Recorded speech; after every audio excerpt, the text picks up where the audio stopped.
Hello बच्चों, welcome to OTS only topic shorts. बेटा इस सीरीज के अंदर जितनी भी वीडियो आएगी वो एक एक टॉपिक को कवर करते हुए आएगी।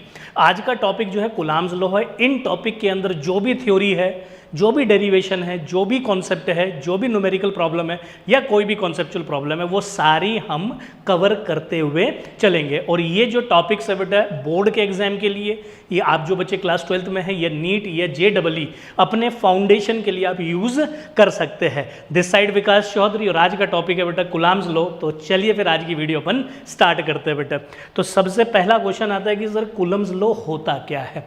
कुलम्स लॉ बेटा फोर्स के बारे में बताने वाला एक लॉ है जो दो चार्जेस के बीच में लगने वाली फोर्सेस के बारे में बताता है। अब ये फोर्स कैसे आप कैलकुलेट करेंगे उसके लिए हम बोर्ड पर देखते हैं। सबसे पहले देख लेते हैं भैया, ये जो लॉ है प्रपोज किया था चार्ल्स ऑगस्टिन कुलम ने 1785 में, और ये जो है फोर्स बताता है दो चार्जेस के बीच में। पर यहाँ इंपॉर्टेंट पॉइंट बेटा ये है कि वो दोनों चार्जेस एक तो स्टेशनरी होने चाहिए और पॉइंट चार्ज होने चाहिए। अगर वो पॉइंट चार्ज है और स्टेशनरी चार्ज है तभी कुलम्स लॉ एलिजिबल है। मतलब क्या हुआ सर कि भाई एक चार्ज ये हो गया पॉइंट चार्ज और एक चार्ज आपके पास ये हो गया पॉइंट चार्ज।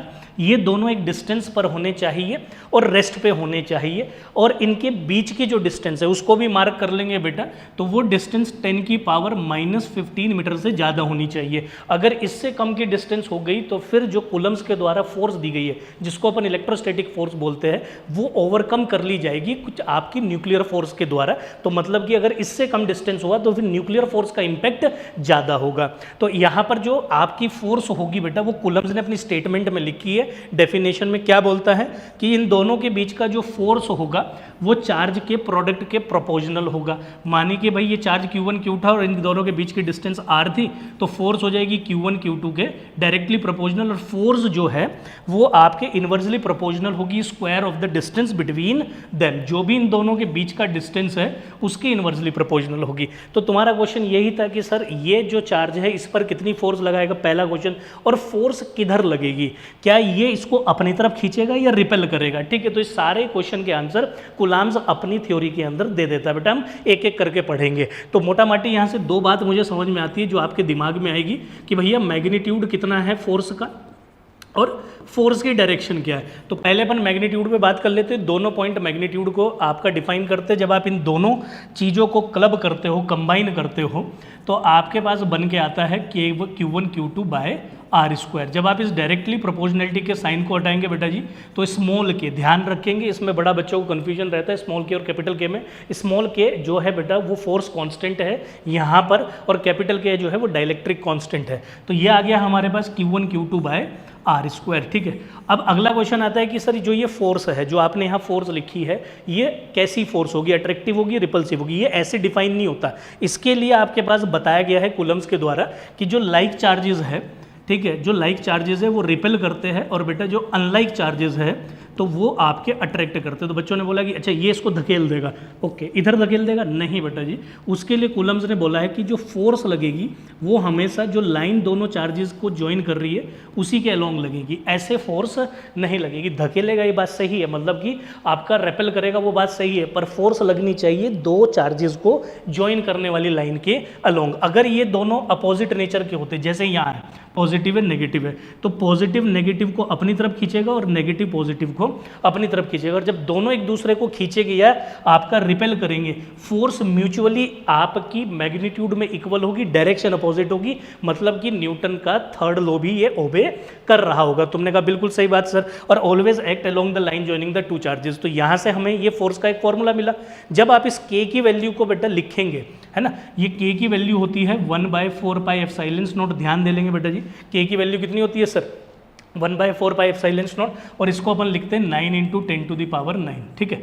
और इसमें जो ε0 है बेटा जी, ठीक है, ये क्या है हमारे पास ε0, ठीक है। तो ये ε0 को अपन परमिटिविटी बोलते हैं। क्या बोलते हैं सर, बोलते हैं परमिटिविटी। कहें कि परमिटिविटी बोलते हैं फ्री स्पेस, ठीक है, फ्री स्पेस। ये हमें मीडियम के बारे में बताती है कि जो बीच में मीडियम है वो कैसा मीडियम है। उस मीडियम को डिफाइन करने के लिए बेटा हम यहाँ पे आपका एप्सिलॉन और ε0 का यूज करते हैं।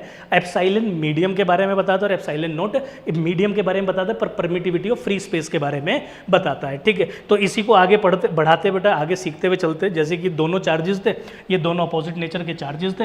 अब यहाँ मैं लिख देता हूँ। तो इन दोनों के बीच की डिस्टेंस r थी, तो आपने फोर्स को देख लिया कितना आ गया, 1/4 pi epsilon not k q1 q2 by r square. और यहाँ पर जो जो रिक्वायर्ड वैल्यू मैं वो लिख देता हूँ। 1/4 पाई एप्सिलॉन नॉट की वैल्यू को आपको याद रखना है बेटा, कितना है 9 × 10⁻⁹ और ये होता है newton metre square by coulomb square, ठीक है। और एप्सिलॉन नॉट में आपको बता ही दिया, इसकी वैल्यू होती है 8.85 × 10⁻⁻12, है ना। कितनी वैल्यू होती है सर हमारे पास, इतनी वैल्यू होती है। और इसको लिखते हैं अपन coulomb square by newton metre square, ठीक है। न्यूटन को आप आगे फर्दर खोल के भी, ओपन करके भी लिख सकते हैं, तो आपको मिल जाएगा। ये हमारे को रिप्रेजेंट क्या करता है सर, ये हमें परमिटिविटी बताता है सर, है ना। ये किसकी परमिटिविटी बताता है, परमिटिविटी ऑफ फ्री स्पेस। अब एक बच्चे का क्वेश्चन है कि सर अगर यहाँ पर बीच में, है ना, आपका फ्री स्पेस मतलब वैक्यूम ना होके या एयर ना होके आपके पास कोई मीडियम हो जाए, नहीं, अगर कोई मीडियम हो जाए, मान लीजिए कि इन दोनों के बीच में कुछ मीडियम आ जाए, उस मीडियम की जो परमिटिविटी बेटा उसको हम एप्सिलॉन से रिप्रेजेंट करते हैं। और यही जो फोर्स का फॉर्मूला है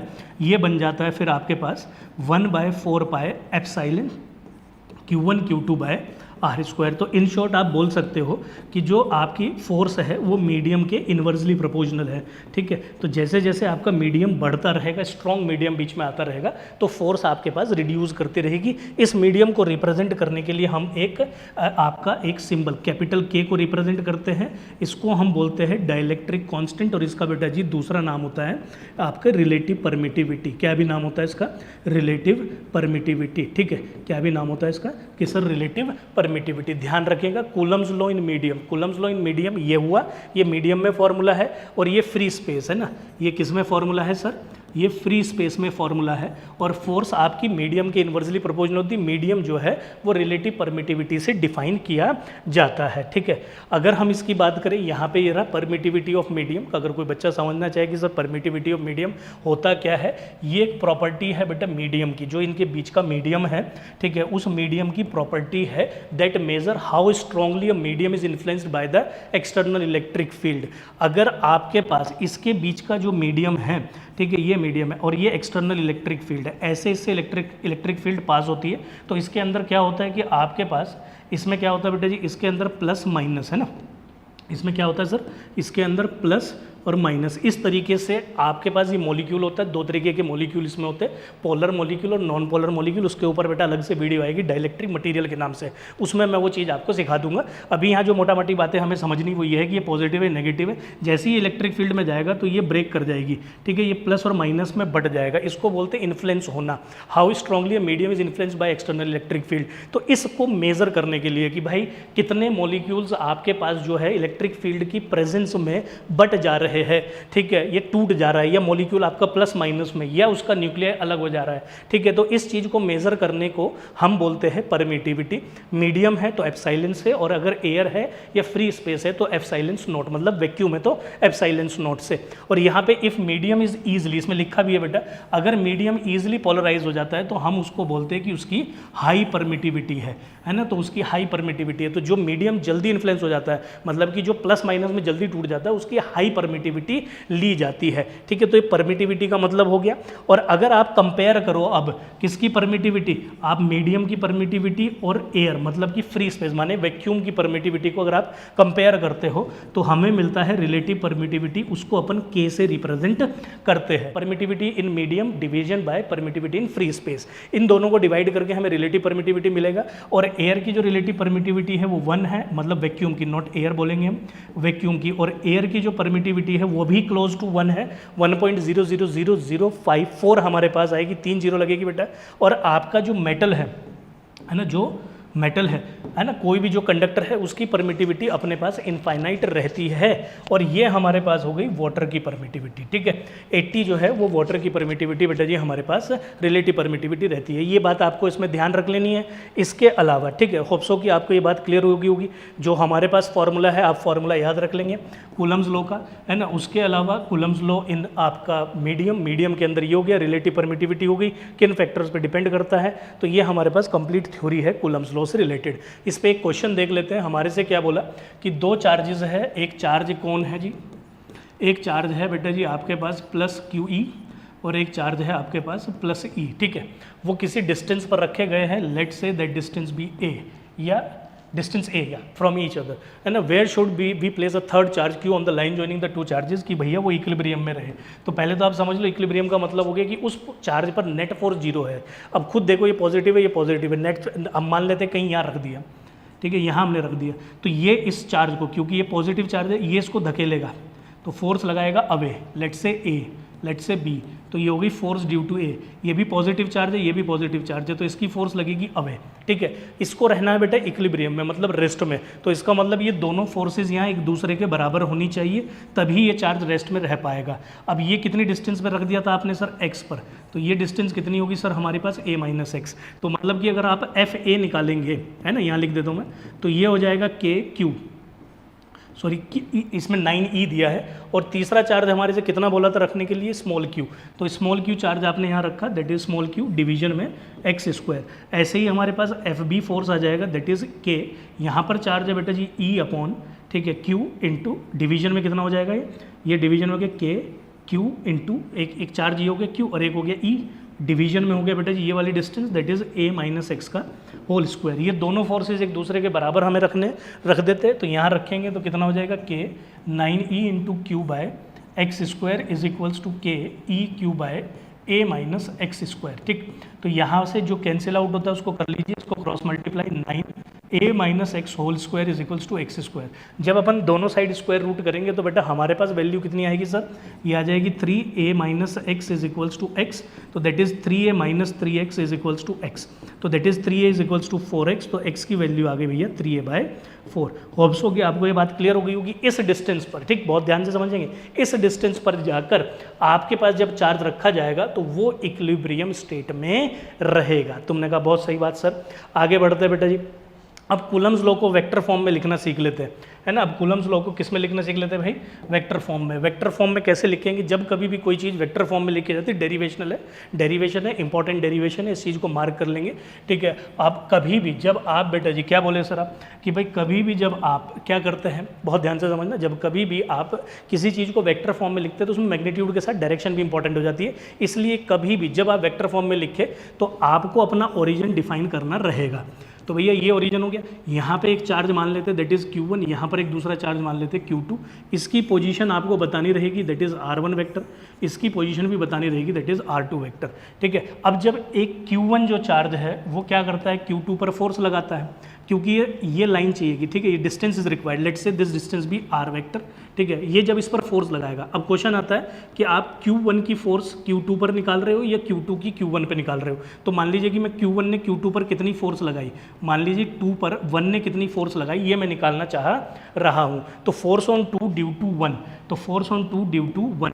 तो आप जब किसी भी वेक्टर को लिखते हो तो वेक्टर को लिखने का तरीका क्या होता है, उसका मैग्नीट्यूड लिखा जाता है और उसकी डायरेक्शन लिखी जाती है, ठीक है। तो यहाँ पर मैग्नीट्यूड अगर मैं F21 वेक्टर को लिखूंगा तो मैं पहले F21 वेक्टर का मोड लिखूंगा, मैग्नीट्यूड, और उसकी डायरेक्शन लिखूंगा। फोर्स जो है इस वेक्टर के अलोंग है R, तो इसको मैं R कैप से रिप्रेजेंट कर दूंगा, ठीक है। तो ये सिंपली आपने कूलम्स लॉ को वेक्टर फॉर्म में लिख दिया, बस अब आपको मैग्नीट्यूड और डायरेक्शन को प्लेस करना रहता है। तो F21 का जो मैग्नीट्यूड है बेटा जी, ठीक है, वो कितना होता है, के प्रोडक्ट ऑफ चार्जेस के क्यू Q2 बाय, और ये हो गया R स्क्वायर, ठीक है। और बगल में कौन लिखा है, R कैप मतलब कि यूनिट वेक्टर का फॉर्मूला क्या होता है, vector upon mode of vector, माने तो R वेक्टर अपॉन R, ठीक है। तो मुझे R वेक्टर चाहिए, अगर इच्छा हो तो आप निकाल लीजिए, अगर नहीं हो तो आप इसको एज इट इज़ भी छोड़ देंगे तो भी वो वेक्टर फॉर्म ही पढ़ी जाएगी। तो मतलब ये हो गया कि मैग्नीट्यूड भी मिल गया, डायरेक्शन भी मिल गया, दोनों वैल्यूज़ को मैं यहाँ रख देता हूँ बेटा जी। तो यहाँ रखूँगा, बहुत ध्यान से समझना भाई, F21 वेक्टर मैग्नीट्यूड कितना था, के Q1 Q2 bye R square, और ये हो गया आपके पास R vector upon R, multiply करके लिखेंगे तो यहाँ लिख दे रहा हूँ, तो ये बन गया F21 vector is equals to के Q1 Q2 bye R cube, और ये हो गया R वेक्टर, ठीक है। ये वेक्टर फॉर्म ही है, ठीक है बेटा जी, ये वेक्टर फॉर्म ही है। और इससे पहले जो मैंने ये लिखी थी ना, ये भी वेक्टर फॉर्म ही है। आप चाहे तो यहाँ छोड़ दो, पर यहाँ पे क्या था, यहाँ पे F21 का मैग्नीट्यूड नहीं लिखा था, तो लिखना जरूरी है, तो आप इसको यहाँ पर छोड़ दीजिए। इसके बाद अगर कोई बच्चा कहता है कि सर नहीं मुझे तो R वेक्टर भी चाहिए, तो R वेक्टर आप निकाल लीजिए। ट्रायंगल्स लॉ पे दो वेक्टर एक ही ऑर्डर में हो तो जो आपका रिवर्स्ड ऑर्डर में जो वेक्टर होता है वो इन दोनों के सम के बराबर होता है। तो इसका मतलब कि R1 वेक्टर और R वेक्टर दोनों एक ही ऑर्डर में है और R2 वेक्टर अपोजिट ऑर्डर में है बेटा, तो R वेक्टर कितना हो जाएगा, R2 vector minus R1 vector. लो भाई यहाँ R वेक्टर, यहाँ पर R वेक्टर, दोनों जगह लिख दो, यहाँ मैग्नीट्यूड लिखा जाएगा, वहाँ वेक्टर लिखा जाएगा। तो मतलब कि मेरे पास F21 वेक्टर को लिखने का एक और तरीका हो गया। बिल्कुल हो गया, नहीं बिल्कुल हो गया। तो आप यहाँ एक और तरीके से लिख लो, कितना हो गया जी, K Q1 Q2 बाय ये हो गया R2 vector minus R1 vector का मोड का क्यूब, और ये हो गया R2 vector minus R1 vector. अगर आप F12 निकालेंगे, यहाँ ध्यान से सुन लेना बेटे जी, अगर आप F12 निकालेंगे तो R1 वेक्टर माइनस R2, तो आप इसको याद कैसे करेंगे, final position vector minus initial position. तो मैं इसको यहाँ पर चाहे तो R2 vector minus R1 vector में final position vector minus initial position vector भी लिखकर छोड़ सकता हूँ, ठीक है। तो होप्स हो कि जिन बच्चों का अक्सर ये कन्फ्यूजन रहता है कि सर वेक्टर फॉर्म नहीं याद हो रही, तो अब उनको क्लियर हो गया होगा। मैंने बिल्कुल डिवाइड करके डिविजनल तौर पर आपको पूरा का पूरा समझाया है। आगे बढ़ते हैं, ठीक है, आगे बढ़ते बेटा। अब क्योंकि आपको ये पता चल गया कि फोर्स एक वेक्टर क्वांटिटी है, तो जब कोई वेक्टर क्वांटिटी होती है तो सुपर पोजिशन प्रिंसिपल फॉलो करती है। सुपर पोजिशन प्रिंसिपल क्या कहता है, सुपर पोजिशन प्रिंसिपल की दो स्टेटमेंट है बेसिकली। क्या स्टेटमेंट है, एक चार्ज और दूसरा चार्ज, ऐसे एक तीसरा चार्ज, ठीक है। तो क्या स्टेटमेंट है, अगर मान लीजिए कि स्पेस के अंदर ऐसे करके बहुत सारे चार्जेस हैं, ठीक है, और ये चार्ज इस पर फोर्स लगाएगा, मान लीजिए कि इसने इस पर फोर्स लगाई F1, ठीक है, इसने किसने Q1 से Q2 पे, और बेटा Q3 ने Q2 पर भी फोर्स लगाई, मान लीजिए कितनी लगाई, F2। अब आप चाहते हो कि भाई Q2 पर जो नेट फोर्स है वो कितनी लगी ये मुझे पता चल जाए, तो वो कैसे पता चलेगा, तो उसमें यूज़ करना होता है अपने को सुपरपोजिशन प्रिंसिपल। तो सुपरपोजिशन प्रिंसिपल क्या बोलता है कि जो नेट फोर्स है, ठीक है बेटा, जो नेट फोर्स है वो इंडिविजुअल फोर्सेस का किसी भी पॉइंट पर जिस पर आप फोर्स निकालना चाहते हैं उसका वेक्टर एडिशन है। कैसा है, वेक्टर एडिशन है। मतलब कि the net force at a charge या एट अ पॉइंट, ठीक है, क्या बोल दिया sir, net force at a charge at a point is a vector sum of individual force. तो नेट फोर्स दोनों फोर्सेस का वेक्टर एडिशन होगा, ये इनकी पहली स्टेटमेंट है।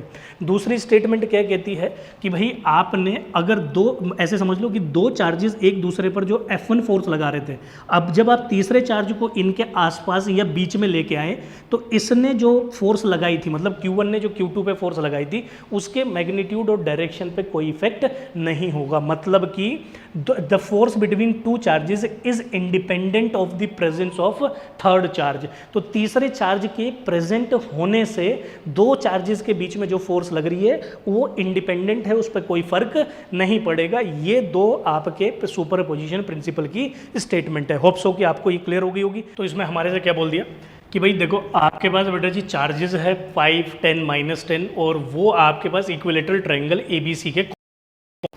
तो हम मान लेते हैं कि भाई ये हमारे पास ABC ट्रायंगल है, यहाँ पर 5 माइक्रोकुलाम ले लेते हैं, यहाँ 10 और ये -10 माइक्रोकुलाम, ठीक।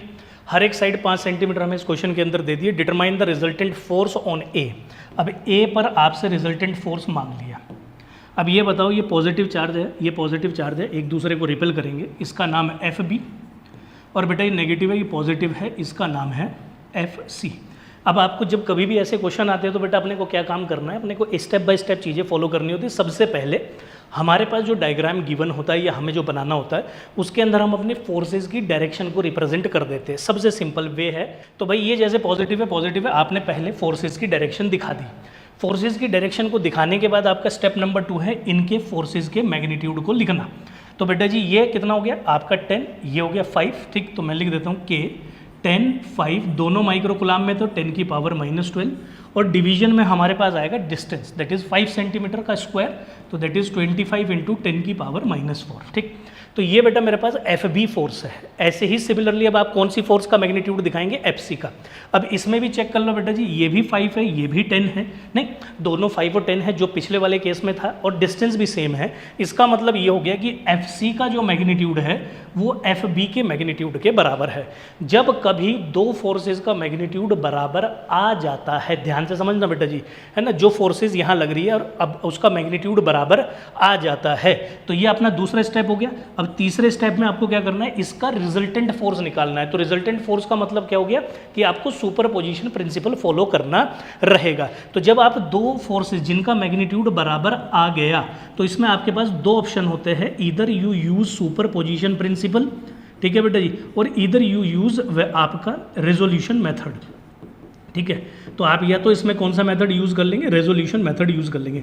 जनरली कोशिश कीजिएगा रेजोल्यूशन मेथड को जब फोर्सेस इक्वल हो तभी यूज़ करने का, उससे थोड़ा आसान हो जाता है। अन्यथा अपने सुपरपोजिशन प्रिंसिपल माने कि भाई इस पर जो नेट फोर्स होगी वो आपके पास पहली फोर्स का स्क्वायर प्लस दूसरी फोर्स का square plus 2F1 F2 cos theta, उसका मैग्नीट्यूड, रिजल्टेंट फोर्स का मैग्नीट्यूड आप इस फॉर्मूले से निकालेंगे। ठीक, अब हमारा चॉइस है बेटा जी, तो मैं पहले क्या काम कर लेता हूँ, सुपरपोजिशन प्रिंसिपल को फॉलो करके इस क्वेश्चन को सॉल्व कर लेता हूँ। तो उसके लिए मुझे इन दोनों वेक्टर के बीच का एंगल चाहिएगा।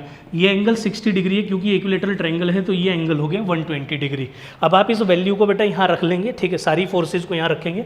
अब आपको पता है FC और FB बराबर है, तो मैं जब नेट फोर्स निकालूंगा तो मैं आपका FB का स्क्वायर प्लस FC का स्क्वायर करूंगा, और आपको पता है कि FB और FC एक दूसरे के बराबर है, तो यहाँ पर मैं FC की जगह है आपका बेटा FB ही लिख लेता हूँ, plus twice of FB FC cos 120। तो बेटा जी आ गया cos 120। cos 120 कितना होता है सर, दैट इज -1/2। आप वहाँ लिख लेंगे उसको, तो मेरे पास नेट फोर्स आ गया दैट इज 2FB का स्क्वायर प्लस 2FB का स्क्वायर, ठीक है, इनटू में -1/2, ये कैंसिल आउट हो गया। तो FB का स्क्वायर दैट इज FB का स्क्वायर, ठीक है, तो 2FB का स्क्वायर माइनस FB का स्क्वायर बिकम योर FB का स्क्वायर, रूट से बाहर आ जाएगा। तो हमारे पास बेटा जी नेट फोर्स बन गई FB के बराबर। ये बात आपको यहाँ ध्यान रख लेनी है। और अब FB की वैल्यू कितनी निकाले थे बेटा जी आप, ये K को K में ही लिख लेंगे, that is K times of, ये कितना आ गया 5 जा, और ये हो गया 10 की पावर ऊपर जाएगा +4, ठीक है, इसको कट कर देते हैं, +4 -12 +4 कितना हो गया सर, -8 -7, तो that is 10 to the power -7, और डिवीजन में हो गया 5, इसको लिखेंगे 9 डिवीजन में 5 इंटू 10 की power -7 into 10 to the power 9, ठीक है, 9 इंटू 10 टू द पावर 9 होता है। और ऊपर मेरे पास जो टोटल वैल्यू बच गई दैट इज 9 इंटू 100 अपॉन 5, तो that is 5 2 that is 180 newton. तो बेटा जी जो हमारे पास नेट फोर्स आ गई that is equals to 180 newton. तो मतलब जो यहाँ पर नेट फोर्स आई होगी वो आई होगी 180 न्यूटन। ये इस क्वेश्चन के अंदर आपसे पूछा था। कुछ इंपॉर्टेंट पॉइंट जितनी हमने अब तक कुलाम्स लॉ में बातें की है उन सबको यहाँ एक एक करके मैं लिख भी दिया हूँ, उसको चेक भी कर लेते हैं। कुलाम्स लॉ एक एक्शन रिएक्शन फोर्स है, न्यूटन के थर्ड लॉ को फॉलो करती है, बात हो ही गई हमारी बेटा जी आपसे।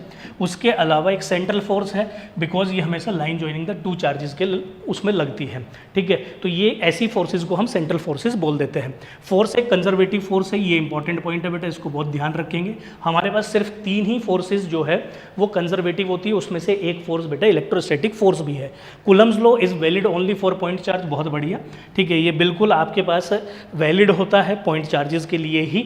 The force between the two charges independent, ये मैंने आपको बता ही दिया कि अगर ये एक चार्ज इस चार्ज पर फोर्स लगा रहा है F, तो अगर तीसरा चार्ज आप लेके आओगे तो इसके मैग्नीट्यूड और डायरेक्शन पे कोई चेंज नहीं आएगा, तो इंडिपेंडेंट है, ये सुपरपोजिशन प्रिंसिपल ही आपका कहलाया जाता है।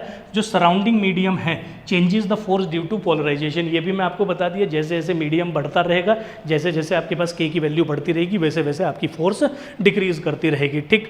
इसके अलावा बेटा जी coulomb's law is not valid for distance less than 10 to the power -15 metre, ये बात भी हमारी हो गई। Electrostatic force is much stronger than gravitational force, ये बात भी इंपॉर्टेंट है, इसको भी आप ध्यान रखेंगे। स्पेसिफिकली JEE वाले बच्चे उन पे इस पे क्वेश्चन पहले पूछा जा चुका है। लिमिटेशन क्या है, वही लिमिटेशन है कि भैया इसके लिए चार्ज रेस्ट पे होना चाहिए, भैया इसके लिए चार्ज पॉइंट चार्ज होना चाहिए, इसमें जो साइज है वो क्या होना चाहिए, चार्ज का must be smaller than the distance between the two charges, और डिस्टेंस बिटवीन दो चार्जेस जो है वो 10 की पावर -15 से कम होनी चाहिए, तो ये इसकी लिमिटेशन है। अगर आपसे बोर्ड के पेपर में कुछ भी वो पॉइंट वाइज पूछता है तो बेटा जी आप यहाँ से आप उसको अपनी नोटबुक में लिखेंगे और वहाँ से याद करके आप लिख सकते हैं। इसके अलावा कुछ कॉम्पिटेंसी बेस्ड क्वेश्चन कर लेते हैं, ठीक है, कुछ कॉम्पिटेंसी बेस्ड क्वेश्चन कर लेते हैं। हमारे से बोला है कि 2 मेटेलिक स्फेयर है, एक स्फेयर है A, ठीक है, और एक मेटेलिक स्फेयर है सर B, ठीक। At certain distance in air repel each other with the force F, ये दोनों एक दूसरे को F फोर्स से रिपेल करते हैं। एक अनादर आइडेंटिकल स्फेयर है C, जो एक और स्फेयर है बेटा जी identical C, first placed in contact with A, पहले इसका कॉन्टेक्ट बेटा जी इसके साथ हुआ, and then in contact with B, ध्यान देंगे पहले A के साथ हुआ फिर B के साथ हुआ, तो इसको फिर हटाएंगे और फिर किसके कॉन्टेक्ट में लाएंगे, B के कॉन्टेक्ट में, और फिर हम उसको मिड पॉइंट पर इनके बीच में रख देंगे। तो आपको अब फोर्स बतानी है C स्फेयर ने कितना किया। तो कॉन्सेप्ट है बेटा जी कूलम्स लॉ, ठीक है, आपका इसका कॉन्सेप्ट है कूलम्स लॉ प्लस कंडक्शन। ठीक है, इसमें दो चीज़ें यूज़ होगी। पहले कंडक्शन होगा, जब वो दोनों बॉडी आपस में कांटेक्ट में आएगी, तो जब आइडेंटिकल चार्ज होता है ना, सॉरी आइडेंटिकल स्फीयर होते हैं, तो चार्ज टोटल का आधा आधा बट जाता है और फिर उसके बाद लगेगा कूलम्स लॉ। ठीक, तो आप जरा देख लो, पहले जो हमें गिवन था उसके हिसाब से चल लेते हैं। इन दोनों के बीच की डिस्टेंस अपन r मान लेते हैं बेटा जी। फोर्स कितनी हो गई सर? अगर आपसे क्या चार्ज दिया था क्या? नहीं दिया था, तो आइडेंटिकल स्फीयर है, आइडेंटिकल स्फीयर है तो मतलब दोनों पर हमने चार्ज क्यू क्यू मान लिया। ठीक है, तो ये कितना हो गया? अभी इसके बीच में जो फोर्स है वो k q square by r square है। खत्म होगी बात। अब उसके बाद आपने क्या किया, सी जो कि अनचार्ज्ड है उसको ए के साथ कांटेक्ट में लाए। तो अगर मान लीजिए मैं यहाँ लिख देता हूँ सी प्लस ए, अगर आप सी को ए के कांटेक्ट में लेके आते हैं तो टोटल चार्ज कितना है? इस पर 0 है, बिल्कुल है सर। इस पर टोटल क्यू है, तो दोनों का सम कितना हो गया सर? क्यू, उसका आधा आधा बट जाएगा। तो इसका मतलब अब ए पर भी कितना चार्ज आ गया? Q/2, और आपके पास बेटा सी पर भी कितना चार्ज आ गया? Q/2। यहीं पर आप नहीं रुक रहे हो, अब आप बेटा जी इस सी को बी के कॉन्टेक्ट में ला रहे हो, तो अब सी प्लस बी वाला सिचुएशन को देख लेते हैं। अब सी पर चार्ज कितना आ गया? Q/2, और इस पर है Q, तो दोनों का सम करो तो सर ये हो गया 3Q/2। ठीक है, दोनों को जोड़ देंगे Q/2 प्लस Q को, तो बेटा जी हमारे पास कितना आ जाएगा सर? 3Q/2। अब इसका आधा आधा चार्ज बटेगा। इस पर ये कौन है? A, तो दैट इज 3Q/4, और ये कौन है बेटा जी? C, इस पर भी कितना आ गया? 3Q/4। बहुत बढ़िया। अब आपने क्या किया, इन दोनों स्फेयर को, किस किस को? A और B को अपनी ही जगह पर रखे रहने दिया, और C वाले को उसके बीच में लाके रख दिया 3Q/4 को। तो ये A था, ये आपके पास B था, और ये आगे बेटा जी अपना C। ठीक, इस पर चार्ज कितना है सर? Q/2, 3Q/4, और इस पर चार्ज है 3Q/4। अब ये क्या करेंगे, जो बीच में चार्ज है उस पर नेट फोर्स निकालनी है, तो उसको A भी रिपेल करेगा FA फोर्स से, और B भी रिपेल करेगा FB फोर्स से। दोनों फोर्स अपोजिट डायरेक्शन में है, तो नेट फोर्स हो जाएगा बड़ी फोर्स में से छोटी फोर्स को आप माइनस कर देंगे। तो मैं दोनों फोर्सेस को यहाँ लिख देता हूँ, FA माइनस FB को। तो अगर सर आप FA को लिखेंगे तो K Q/2 3Q/4, और डिवीजन हो गया R/2 का होल स्क्वायर, माइनस ये कितना हो गया? K, that is your 3Q/4, और बेटा जी डिवीजन हो गया R/2 का होल स्क्वायर। इसमें से जो कॉमन आ रहा है उसको आप कॉमन ले लीजिए बेटा जी। तो हमारे पास आ गया K, 3Q/4 को कॉमन ले लिया, ठीक है, और अपने पास Q² को ही कॉमन ले लिया, और ये बन गया नीचे में R²/4। 4 से 4 अपने पास कैंसिल हो जाएगा, तो 3KQ² यहाँ बचेगा। तो यहाँ पे कितना बच गया? That is 1/2 minus 3/4। इसका अगर आप एलसीएम लेते हैं, मैं इधर लिख दे रहा हूँ बेटा, इसमें से 4 तो कैंसिल आउट हो गया, तो इसमें कितना बच गया हमारे पास? That is your K 3Q²/R² bracket में। इसको अगर एलसीएम लेंगे तो बेटा 4 आएगा, तो 4 ऊपर गया तो कितना बच गया सर? 1/4 एलसीएम लेके। ठीक है, कितना बच गया? 1/4। तो इसको अगर अपन लिखते हैं नेट फोर्स को फर्दर, तो ये मेरे पास आ गया सर कितना? 3/4 K Q²/R²। ये वैल्यू किसके बराबर है सर? कैपिटल F के बराबर। तो इसको मैं यहाँ सब्सटीट्यूट कर दूंगा, तो मेरे पास नेट फोर्स आ गई 3/4 टाइम्स ऑफ F। ऐसा किस ऑप्शन में है sir? That is your b option. तो हमारा बी ऑप्शन करेक्ट हो गया। आगे बढ़ते हैं बेटा जी, अगले क्वेश्चन पे आते हैं। This is the last question of it. Question में हमारे से क्या बोला? हमारे से बोला बेटा एक चार्ज है 4 माइक्रोकूलम का, उसको अपन डिवाइड कर दिए। ठीक है, डिवाइड कर दिए। The distance between the two divided charge is constant. ठीक है, the magnitude of the divided charge so that the force between them maximum. देखो भाई, आपके पास एक 4 माइक्रोकूलम का चार्ज था, आपने उसको डिवाइड किया, क्यू में उसका हिस्सा गया, तो बचा हुआ किस में गया? 4 माइनस क्यू में। अब इसका कॉन्सेप्ट क्या है? क्योंकि उसने मैक्सिमम फोर्स पूछा, तो आपको क्या करना है कि ये जो दोनों चार्जेस हैं Q 4 माइनस Q, इनको एक डिस्टेंस पर रख दिया, और वो फोर्स आप निकाल लो पहले, K 4 माइनस Q/R²। अब ये जो फोर्स है, तो इसका मतलब इसमें आप कूलम्स लॉ यूज़ करेंगे। क्या यूज़ करेंगे सर अपन?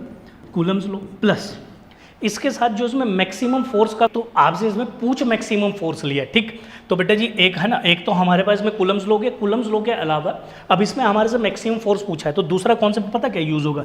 आपके पास होगा जो वेरिएबल है, ठीक है, जो वेरिएबल दैट इज Q, उसके साथ डिफरेंशिएशन कर दो फोर्स का और इक्वल टू 0 कर दीजिए बेटा।